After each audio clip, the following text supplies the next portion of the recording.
think we have a lot of folks now who are, just admit one more person.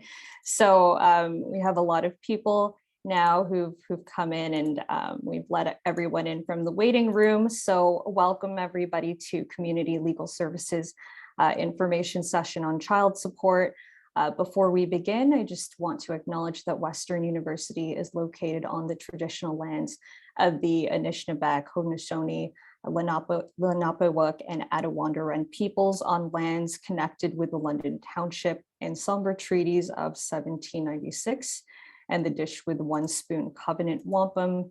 This land continues to be home to diverse Indigenous peoples such as the First Nations, Métis, and Inuit, whom we recognize as contemporary stewards of the land and vital contributors of our society. And so my name is Elizabeth.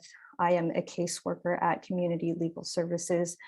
Here with me today is Greg Perrick, a lawyer and review counsel at Community Legal Services. I will be providing you today with a brief presentation addressing some questions on child support. It will be approximately 20 to 30 minutes. And then after that, we will be opening up the floor to answer any questions, any further questions that you may have about child support. And so just as a quick disclaimer, the information contained in this presentation is provided for strictly informational purposes and should not be construed as legal advice on any subject. So with that all said, I'm just going to dive straight into it. And so to our first question, what is child support? And so to start, child support is the right of the child. And on a literal level, child support is the money that one parent, the payor parent, pays to the other parent, the recipient parent, to help pay for the expenses of raising their child. And so child support is something that the payor parent has a legal responsibility to pay. And parents have a legal duty to financially support their dependent children. And so that's why we call it the right of the child. And so there are also other legal consequences stemming from the fact that child support is the right of the child. It means, for example, that parents cannot contract out of child support by way of a domestic contract, for example. So if we have two parents who, upon separation, are having a separation agreement done by their lawyers, and they don't like each other, and say, for example, the mother doesn't want to pay child support, the father doesn't want to receive child support, and the father is taking care of their two children full-time for 100% of the year. And so they decide in their separation agreement that they're not going to pay, or that no child support will be paid. If the father later one day changes his mind, such a provision or agreement that no child support be paid would not be enforced in court, or would be very unlikely to be enforced in court. And so parents cannot contract out of child support. And so in many circumstances still, the payor parent must still pay child support, even in these following circumstances. Even if the payor parent does not live with the child, if the payor parent does not see the child at all, the payor parent still has to pay child support. If the payor parent is not married to the other parent, the recipient parent, and has never been married to the recipient parent, you still have to pay child support. If the payor parent does not live with the other parent and never did, still have to pay child support. And so as I've been saying, child support is the right of the child, and it's the parent's legal responsibility to provide for their children. Then who is a parent? And so it's important to note that being a parent for the purposes of child support does not require that you have to be the biological parent of the child. A person who stands in the place of a parent in relation to a child could be considered a parent for child support purposes. So this means that a grandparent, grandma, grandpa, or an aunt, an uncle, and even a step parent where there's no biological connection at all, could be considered a parent for the purposes of child support. And so while we won't get into all the requirements for a parent to be considered, or for a person to be considered as a parent for child support purposes, just know that it's not a requirement that you have to be a biological parent, and it's not a requirement that you have to have a biological connection at all. So that's child support. That's the definition. It's the right of a child. And so now to our next question: who counts as a child? And related to the question of who counts as a child is how long does child support continue for? And so child support has to be paid, or must be paid, for a dependent child for so long as that child is dependent. The definitions for who counts as a child come from the Family Law Act of Ontario and the Federal Divorce Act. And so a dependent child can refer to children under the age of majority. But a child who is under the age of majority is not dependent. Note, if the child marries, or if the child is at least 16 years old and chooses to leave home. So those are two cases in which a dependent child who is under the age of majority, in that case, is not dependent, and child support would not need to be paid for these children. And so a dependent child can also refer to children over the age of majority who are not independent by reason of having an illness or disability that does not allow the child to become independent and able to support herself or himself, or they're pursuing full-time post-secondary education. And so in such cases, child support is usually payable for the first degree or up to age 22. However, there are cases on the books where judges have still ordered that child support continue to be paid after the first degree is obtained, or after the child has reached the age of 22. So what we have to take away from that is that there are really no set age cutoffs for child support. And so that brings us to our next question. So we know what child support is. We know who counts as a child, and we know that there are no age cutoffs for child support, no hard age cutoffs for child support. And so you might be wondering then, well, how do I calculate child support? How much is it? And so the amount of child support to be paid is determined in accordance with the federal and provincial child support guidelines. And they set out the amount to be paid in what are called the child support tables for each province and territory. And so the guidelines, they aren't optional, and they're not a suggestion. They are mandatory, and deviations from the guidelines are permitted only in certain circumstances. And we will get to those later on. And so the amount of child support payable depends on the province or the territory in which the payor parent lives, the payor parent's gross income before taxes and deductions. So for a lot of folks, line 15,000 on your income tax return could be a starting point for determining that. As well, the third piece of information, the number of children for whom child support is being claimed. So you would need those three pieces of information in order to determine the amount of child support payable according to the guidelines or the child support tables for your particular province. And so you might be asking yourself, well, if we need to know the parent's gross income in order to determine the amount of child support payable, what income information do we use? Do we use the information from last year, 5 years ago? What income information do we use?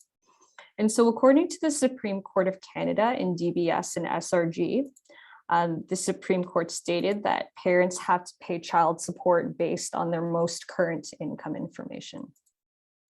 So what this means for the payor is that there are times when you may need to adjust your income and therefore the amount of child support to be paid in certain situations. So for example, if you receive a bonus If you're, for example, working in a commission-based job and your income can very much vary year to year, even month to month. So say, for example, you're selling life insurance and it's 100% commission-based. In that case, you may need to adjust your income and the amount of child support you're paying. And so a third situation is where your work hours are notably reduced because of the fact that we're in the midst of a pandemic and that you might be temporarily laid off, and you've experienced other changes to your working hours. So those are situations in which you'd have to adjust your income.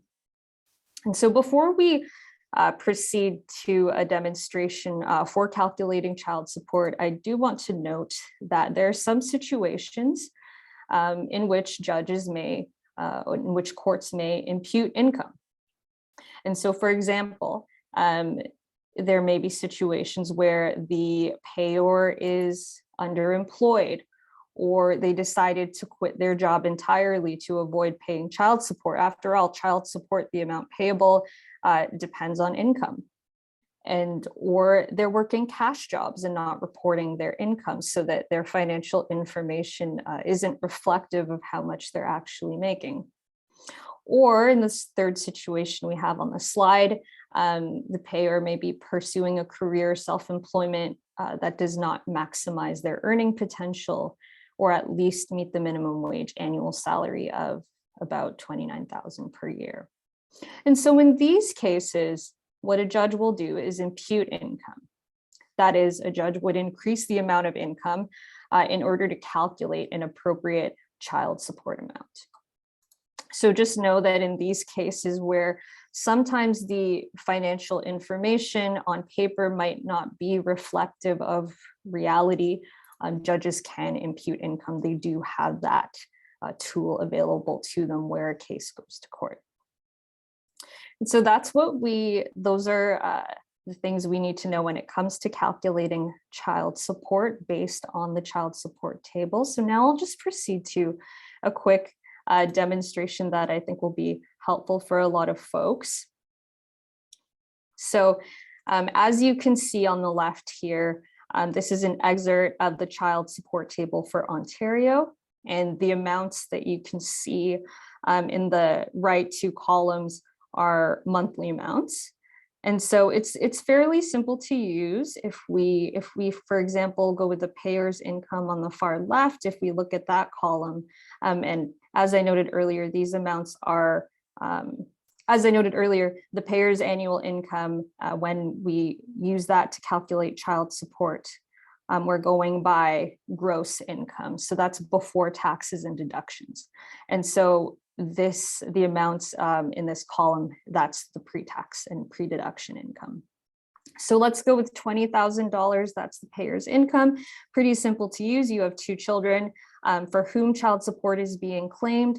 And so the child support payable would be $311. So it's fairly simple to use. Of course, the child support tables, they don't give you greater detail, not greater detail, but they don't go to more specific amounts of income. So if you make $25,201, this table obviously doesn't tell you what the exact amount will be.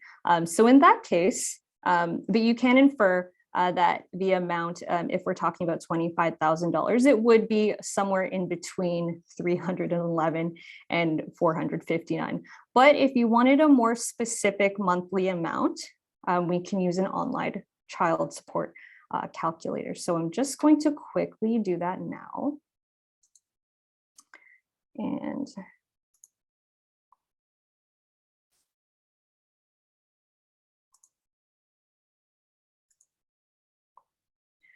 okay, so this is the Department of Justice's website. The URL, as you can see, is not the easiest to remember, but I assure you that if you go to Google and you type in Government of Canada, child support table lookup, it does come right up. So you would have no problem finding it through Google. And as you can see in the note here, it does state that you would be using these child support tables for amounts starting November 22nd, 2017 and after. So if you're looking for dates for child support before that, you would use a different source. So let's just stick with the present. And so that would be, so we would fall after, of course, the November 2017. So let's say we wanted to know how much child support would be for 2 children at $25,000. So that's before taxes and deductions. So you just input the 25,000, 2 children, and we're going to stick with Ontario. Press lookup, pretty simple. Scroll down, and it tells you that you have to pay $376 a month. So it's pretty simple. I mean, if you play around with it, say we put in BC, the amount's a little more. So it does vary from province to province, but yeah, this is how to use it. It's pretty simple. You only need those 3 pieces of information. And so let's go back to our PowerPoint here. And so that's an online calculator. That's the government calculator. The particular table on the left, if you call the 1-888 number on the screen, you can get a copy of the child support table for Ontario. That particular number is for the Department of Justice, so they would be able to send you that. But you could also use the online calculators. I just showed you our other online calculators for that matter. There are many online. So okay, so that's how to determine the monthly amount of child support in accordance with the guidelines using the child support table for Ontario. However, as we'll discuss now, there are some circumstances in which the courts can deviate from the table amounts set out in the guidelines. And so let's discuss those. There are 3 that we want to cover today. So the first is where there's a shared parenting regime. And so according to Section 9 of the guidelines, if a parent has parenting time with a child for not less than 40% of the time during the year, the court has discretion to deviate from the table amount. So that's where the parenting time is about 40-60. And then we have cases of special and extraordinary expenses in Section 7 sub 1 in the guidelines. And so in this case, special and extraordinary expenses are things like fees for childcare, such as daycare, medical and dental, insurance premiums. They could be school-related expenses, such as tutoring, summer camp, tuition, books, residence, and other related expenses. In these cases, you're deviating from the guideline in the sense that you have to contribute on top of what's required in the table. So it's not that you're throwing all the rules on the table from the table out of the window. Like, no, you're just paying on top of that. So that's the case of special and extraordinary expenses. And so the third situation in which courts may deviate from the guidelines is that of undue hardship. And so that's undue hardship with respect to the payor. And so pursuant to Section 10 of the guidelines, if the court finds that the payor parent is experiencing financial difficulties that make it very difficult for the payor to pay child support, the court may order that an amount other than that in the guidelines be paid. And so claiming undue hardship entails a 2-step process, as I note on the slide. And that involves not only a demonstrated inability to pay the table amount, but also a comparison of household standards of living. And so, as I said in the beginning of this presentation, child support is the right of the child. For an undue hardship claim to be successful, there must be sufficient evidence to demonstrate undue hardship, and so it may be difficult to prove. But just know that it is something that can be claimed. Okay, so those are the 3 situations in which courts might deviate from the guidelines and the amounts set out in the child support tables, and all of that generally is related to calculating child support. And so now moving on to our next question, what if child support is not paid? And so the Family Responsibility Office is the organization or the body that enforces child support orders and can enforce child support payments if there is a court order, a separation agreement that is filed with the court and registered with the FRO for enforcement, and if there's a notice of calculation or notice of recalculation filed by the government. And so in the first case, you need to get a court order if you don't have one. In the second case of a separation agreement, you need to file that with FRO and then contact them. And yeah, in the case of the third one, we have an upcoming presentation on that, but know that FRO can enforce child support orders if there is a notice of calculation. But our next presentation in our family law series will touch upon that. And so the FRO has broad powers for collecting and enforcing support orders and can garnish the payer's paycheck, employment insurance, social assistance, or other social benefits. And as a last point here, a parent can't be denied parenting time on the sole basis that they do not pay child support. So indeed, while a court may not look favorably upon a parent who does not pay child support, the parent is still entitled to parenting time with the child, and the non-payment of child support cannot be or is not usually the sole reason or sole basis to deny parenting time. So that's what happens if child support is not paid. And so to move on to our last topic, what is retroactive child support?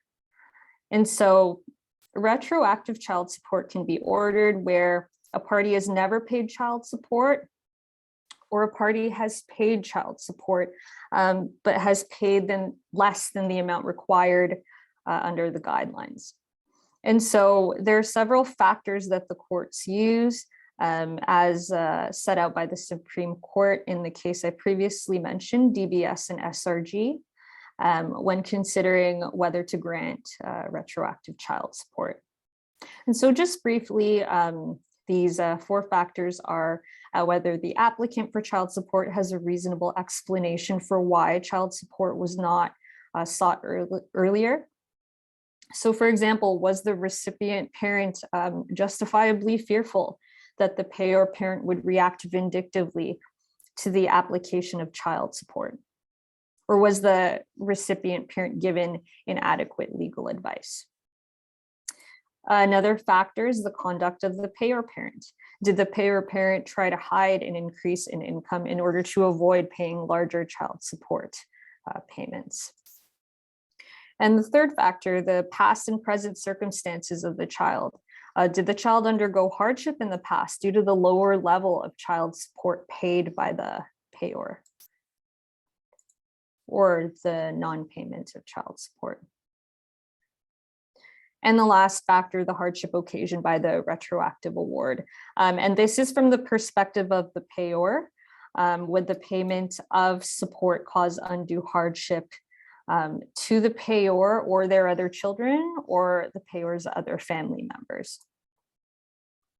And so once a court determines that retroactive child support should be ordered, the award as a general rule should be retroactive to the date of effective notice by the recipient parent that child support should be paid or increased. So if the recipient parent sent an email to the payer saying, you know, things are really, really tough, I really, really need some support right now, or just any other kind of form of notice, then child support, generally speaking, is retroactive to that date, the date of effective notice, but generally speaking, to no more than 3 years in the past.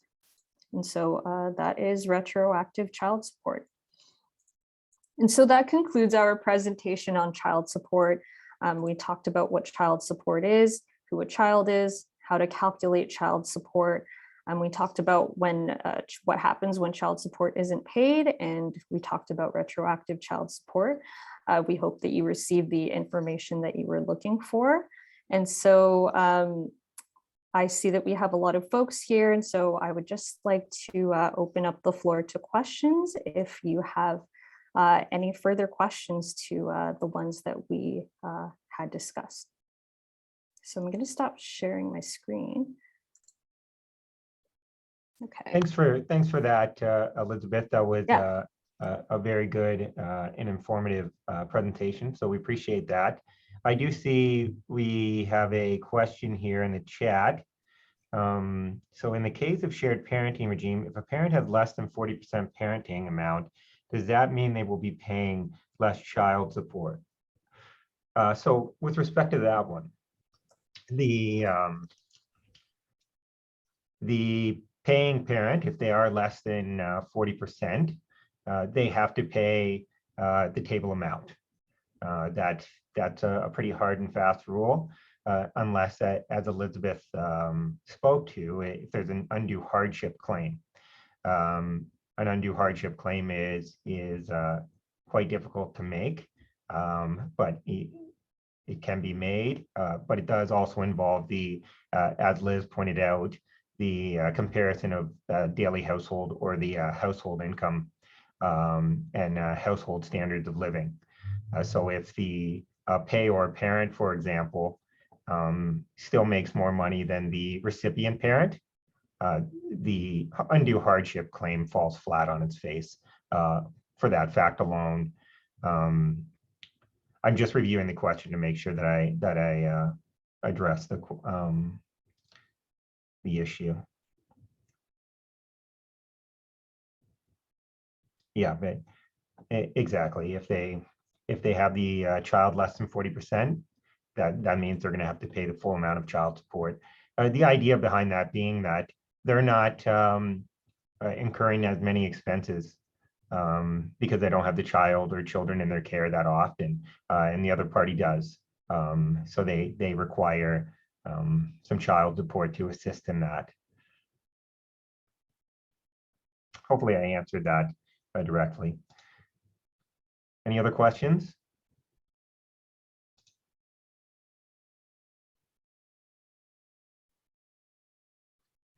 We'll just wait a few seconds to see if anybody wants to ask anything further.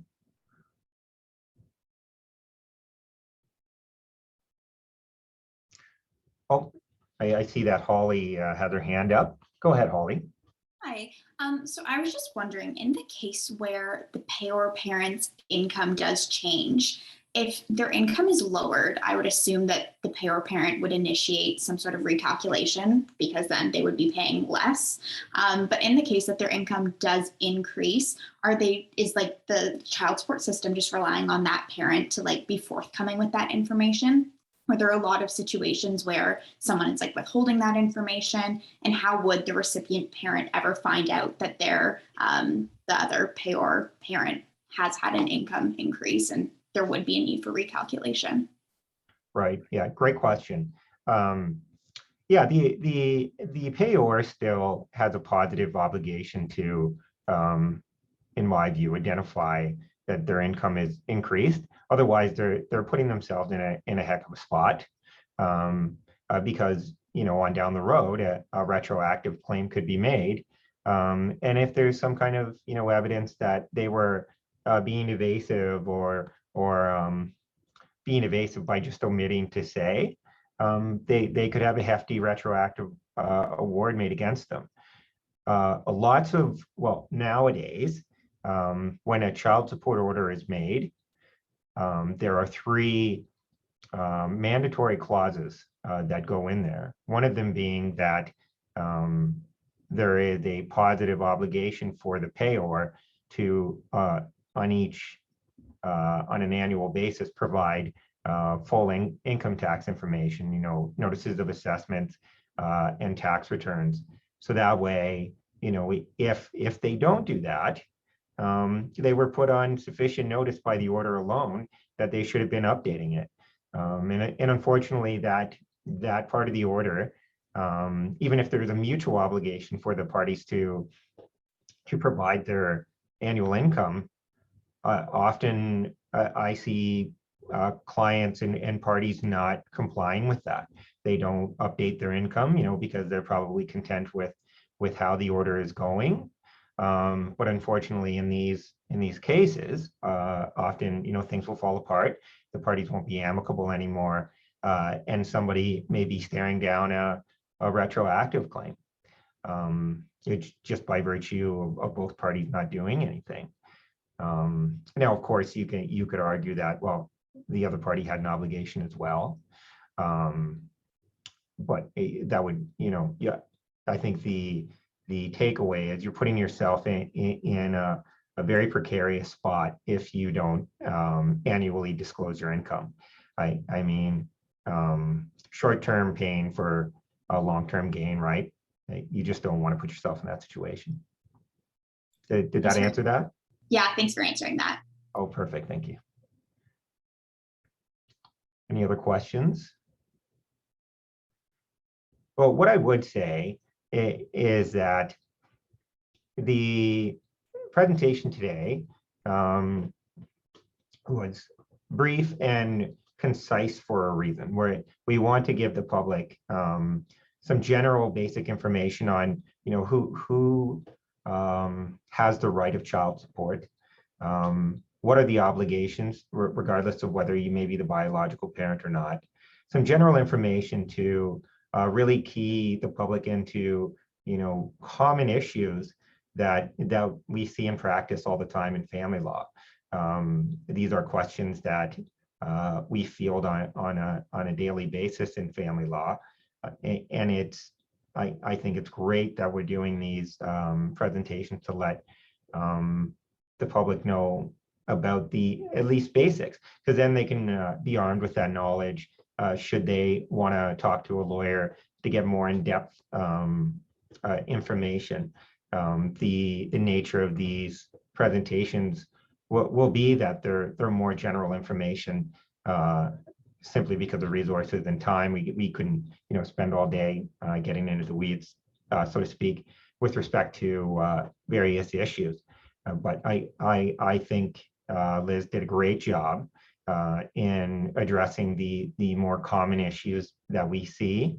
I definitely am happy that we addressed at the top, or Liz addressed at the top, that child support is the right of the child, and you cannot contract out of that. I do see that common in practice, and parents need to be aware of that, because things can break down, and again, someone could be looking at a retroactive claim because the court will encroach on an order or a separation agreement that suggests that no child support shall be payable because of XYZ.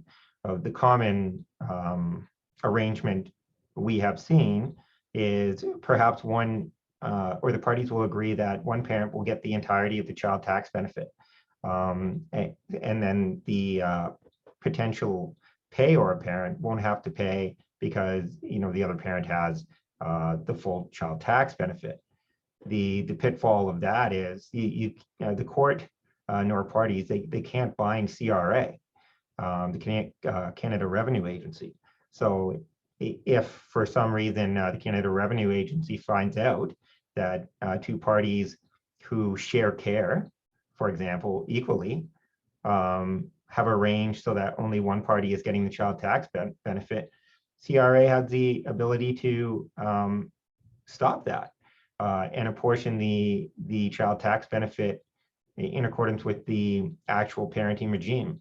And I've seen, unfortunately, with clients, they also have the ability to claw back the money that was given to the recipient of the child tax benefit. And you can imagine the headache that would create.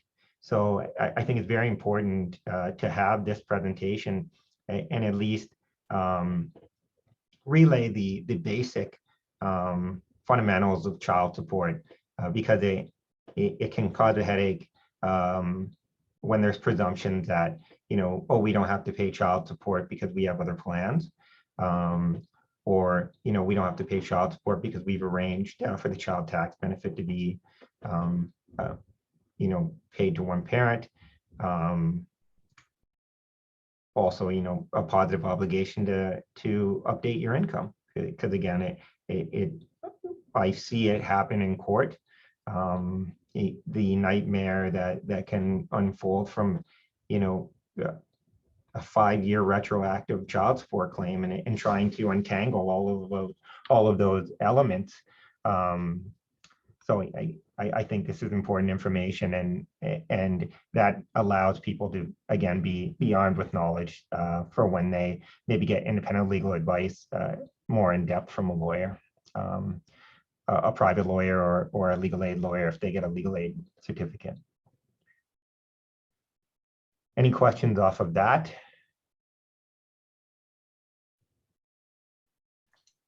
Okay, so I'm not seeing any questions as of now. So in that case, that Q&A session will conclude our presentation for today. Our next presentation, as some of you may already know, in this family law series of presentations will be on notice of recalculation. So that's slated for later in November, November 30th to be specific. And just stay tuned for more details if you're interested in that. And so we hope to see you there, and we thank you all for attending, and we hope you have a great rest of your day, and we hope you learned something interesting that you were looking for today. So thank you for coming. Yeah. Thanks for attending, folks. We appreciate it.